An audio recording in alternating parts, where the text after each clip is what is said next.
Faravelli novamente pela direita para Pavês. Pavês devolve a bola pela intermediária. Ele correu agora para Faravelli. Faravelli adianta, tenta Campos, levantou, botou na área. Agora para Chaves, olha o perigo, entrou na área, preparou, chutou. Bingo! Tem bola na rede, vou comemorar. Olha o gol! União Espanhola. Chaves é o pai da criança, foi ele que botou lá dentro. Uma bobeira da defesa do Botafogo. O cara é habilidoso, ele entrou driblando, ninguém pegava o número 10 do União Espanhola. Ele dominou, ganhou e meteu de pé direito na saída do goleiro Jefferson. Chaves, número 10, aos 29, marca o primeiro gol do jogo no Santa Laura. Botafogo tá perdendo e agora tá lá. União Espanhola. Chaves. Botafogo 0.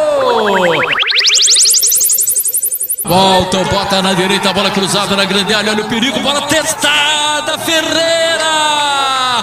Bingo! Tem bola na rede, vou comemorar. Olha o gol! Botafogo.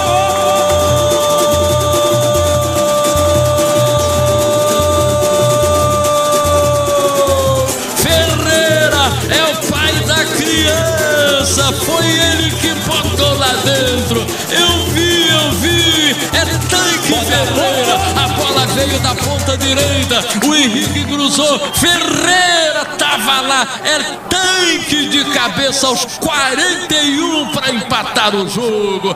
Boa Ferreira, boa Ferreira, detona de cabeça Ferreira, e ele foi lá e deu recado pro goleiro, tem que respeitar. Botafogo parece até nome de bloco, meu Face do seu book, e agora tá lá. Botafogo. União Espanhola. Também